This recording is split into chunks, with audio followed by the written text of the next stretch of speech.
I'm so serious when I say this, but it is my honor to take care of my mom. It really is. It is my honor to be her caregiver. I wouldn't have this any other way. Seriously, Hey,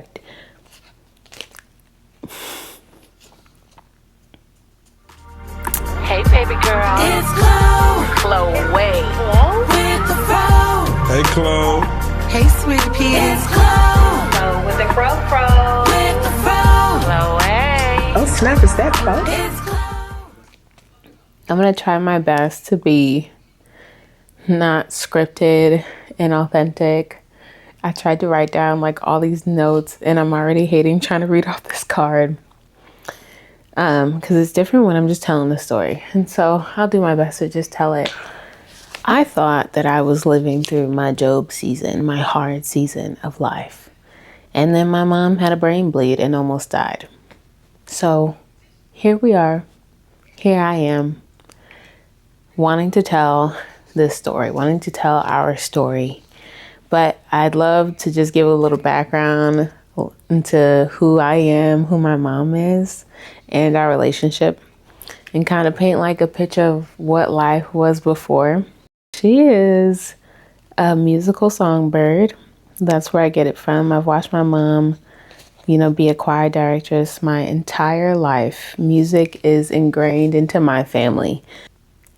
She's definitely where I pull from my wanting or my love for being up on stage and performing, because she did it so like effortlessly. Like she never was afraid or scared to get up in front of the church and worship. What if the stars don't see? And if the winds keep on blowing in my life, my soul has been in the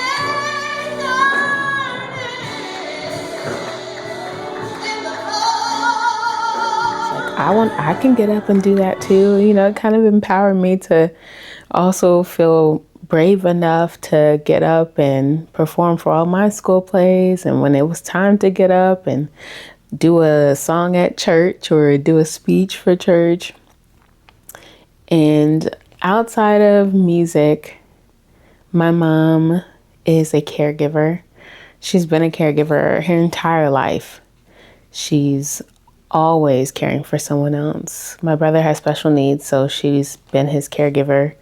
And then it just seems like there was always someone sick in the family that she was taking care of, especially when it came down to my dad. He was sick for a lot of years of my life, and so she's just like the built-in family caregiver. So even seeing how she's gone from being the caregiver to someone finally taking care of her is an interesting part of this journey that I'm sure she's wrestling with, and that's probably really hard for her. But again, I've said this to her, and I hope she sees this and knows that I am so serious when I say this, but it is my honor to take care of my mom. It really is. It is my honor to be her caregiver. I wouldn't have this any other way. My mom is definitely my favorite person. I'm one of those people, I don't play about my mama, and that's my girl. I don't know if it was always like that, but I can definitely say that after I lost my dad, I was about 20 when I lost my dad. Losing a parent just really makes you appreciate the one you have left. And so I think that my love for her was definitely strengthened by that.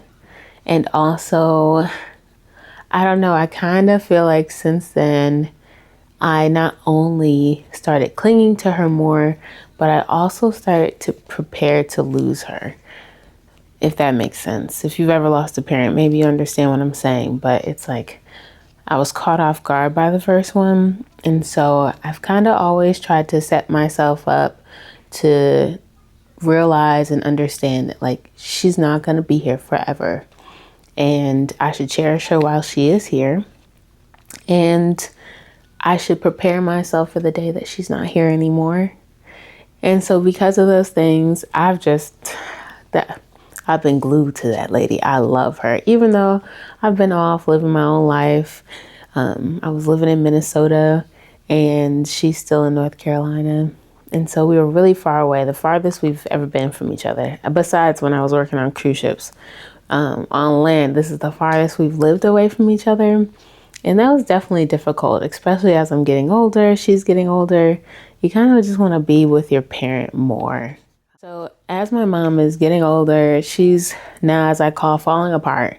Like this lady is always, I was like, could you please stop falling apart? I'm not close enough for you to be falling apart all the time and having all these medical issues. And so it was always like little things here and there until we found out about this brain aneurysm that she had.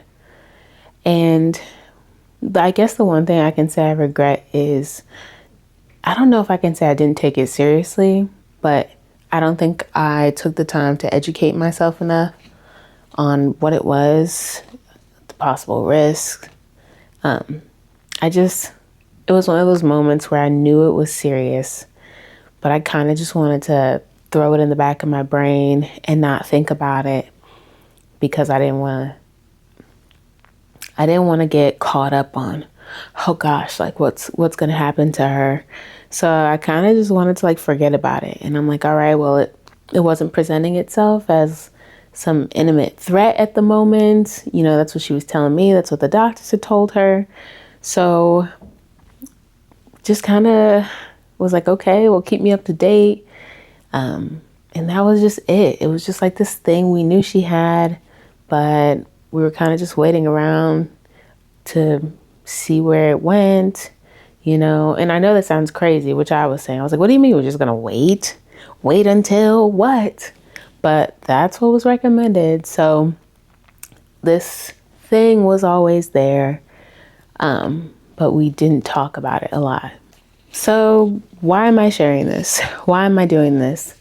I feel like I want to tell this unfiltered story about our family, about our journey. A lot of the times I think of this and be like, well, this is my mom's story. And I'm like, well, this is our story. You know, it started with her. It started with this, you know, this horrible thing that happened, but she's still here.